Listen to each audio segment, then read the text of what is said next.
All right. So, just to give you guys an idea, so there she is. Um, so this is a Triumph Daytona 675R. I got her maybe 3 months ago. Yeah, so she's only a 3-month-old bike. She's got maybe 1,000, maybe 1,200 miles on the odometer. So just literally a brand new bike.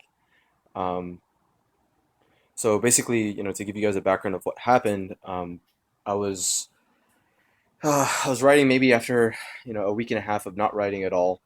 And I basically got on this thing to go meet up with a couple of friends, um, and I was definitely overzealous. I got on the bike, thought I was a badass, and shot off like a bat out of hell, and just went out the street out here, went off on the side. I was doing okay until I got up near the on ramp to 101, and I basically took the on ramp way too fast. Um, I was bucking it maybe at like 50 to 60, on a road that should not be taken at more than 30 or 40 miles an hour. Um, so what happened was, there's too much inertia. The bike wasn't leaning as much, and I quickly realized I just was going way too fast. Um, couldn't lean the bike far enough, and I also uh, began to do what bikers call target fixation. So basically, I literally was just looking at the patch of gravel that I was heading out to on the side of the on ramp, and um, I just remember the last moments of just trying to shed speed, hitting the brake, hitting the rear brake, hitting the front brake, just trying to shed as much speed and turn the bike. But I just wasn't enough speed to shed, and I basically hit the side of the road, caught the gravel, rear wheel just completely went out from underneath of me. The bike fell on its right side. So, just to show you here, we've got, I mean, a bit on the camera, it doesn't look like much. You guys are probably like, where's the damage? But essentially, you've got some scratching here on the rear peg. The exhaust here is scuffed up. Um, So I did a good job of protecting the bike. So there's the frame slider right there. You can definitely see all the markings on it. There's my engine cover. It's got markings on it. Alternator cover as well. Scratched up. Fairing scratched up. So that's the side. The right hand indicator. That's also you got some cracks in the fairing right there. Um, so I don't think there's much frame damage at all. Got some handlebar damage. It's my brake lever right there. You can see what the road does to metal. It just takes whatever it wants. My front fork slider actually held up, and sort of like you can see also like how that's shaved off. The asphalt was only maybe about 10 yards, less than 10 yards of the actual crash. Um, all the rest of it. So basically, what happened was I slid off the asphalt into a muddy ditch. So it was a good maybe 10 foot descent into this ditch, and I started rolling as soon as I hit the mud. Um, I was geared up except for two things. I had nothing on my knee, so I was wearing jeans, and my shoes were definitely not CE rated. The CE rated riding boots that I have with like the carbon fiber, the Kevlar, and the toe sliders and whatnot. Um, so that's the extent. I guess like the side mirror also has some scrapage on it, but as you see, they fold up, so there's not too much. Looks like the headlight here caught some as well. Um, yeah, we're looking at, but I'm guessing, maybe $1,200 in parts, and then maybe another 800 to a grand in labor. So we're looking around like, I'm guessing, a $2,000 job, but it could be more, it could be less, depending on if the frame's affected, if the front forks are affected. It doesn't seem like the bike was inoperable. My dad took it back. He rode it back. Engine turns on fine. Transmission seems fine. It shifts okay.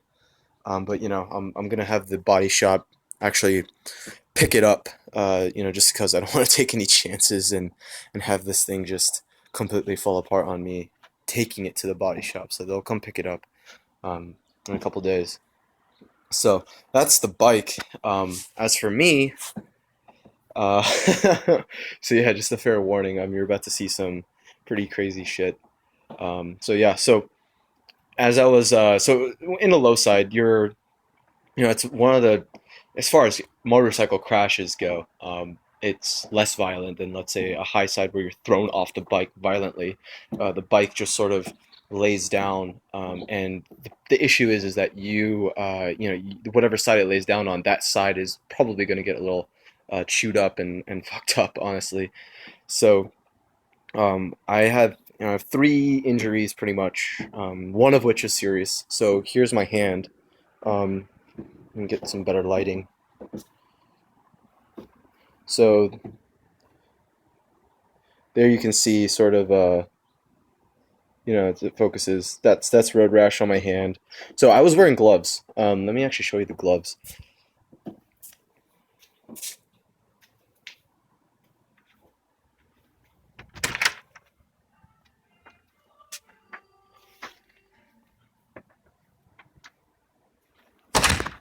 Yeah, so here are my Alpine Star SP2 racing gloves.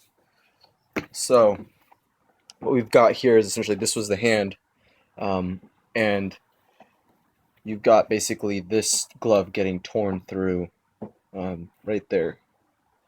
So you can imagine that, as humans, when we fall, we're going to try to catch ourselves with our palms, right? So you can imagine that this is what the road does to, what is a layer of leather and a layer of Kevlar as well. It's just going to eat right through it, and what what you have in the end is something that looks like that. um, and so that's what happens when you hit the road. Yeah, so happened to my palm. The next piece of damage that happened was my foot. So I don't have my shoes with me, but I was not wearing CE rated shoes. Um, and so that's basically my foot right there. Uh, yeah, totally fucked up. It's road rash. It's gonna be like a really, really bad scrape, like when you were in elementary school and you hit the tarmac or the blacktop. Um, so it's that, and then the biggest kicker was I have sustained three lacerations on my knee. So if you want to take a look at the stitches here, um, it's so three. The biggest one being around, I would say, 3.5 inches to 4 inches. Um, so luckily, nothing's broken. Um, no joints. No tendons. No major tendons were torn, as far as I know. Um, we'll find out as the wound heals and I'm able to bend the knee and put weight on it and try to do things like jumping jacks. Um, but right now, nothing's broken, so I'm definitely lucky in that respect. Um, so it's just a matter of healing right now and really looking back on this and learning from it. Uh, I know there's a risk to riding. That's everyone's told that to me multiple times. That you get on the bike and it's a matter of when, it's not a matter of if, and it's also just a matter of being prepared. So I definitely have a healthier dose of respect for the road, for the bike, and definitely for my level of riding skill. I'm a greenhorn. I was on a Ninja 650 before this, for about 7 or 8 months, and then I upgraded to the Daytona here just because I wanted my dream bike. And she's definitely a dream, but she'll bite. If you're not careful, she's a powerful bike. So you gotta be definitely respectful of all that power and the handling. Um, I'm definitely gonna be. I mean, I was planning on taking to the track this coming spring, so I'm definitely gonna go follow through with that and get some classes done so I can definitely be more skilled at handling the bike. But um, regardless of whether I do get that training, that knowledge, that experience, um, I'm definitely going to be more careful out there right now and wear my knee guards next time.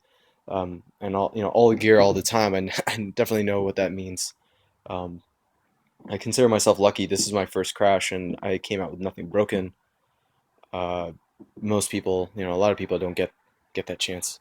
They'll get paralyzed, they'll break a bone, they'll never be able to use a limb again, um, and they won't get that chance to learn and gain experience from it. So definitely thankful for that. I'm thankful, for your guys' support, um, and it's awesome to know that there are people out there who will go the extra mile to help you out.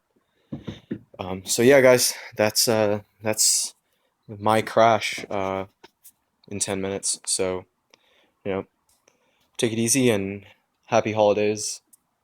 Later.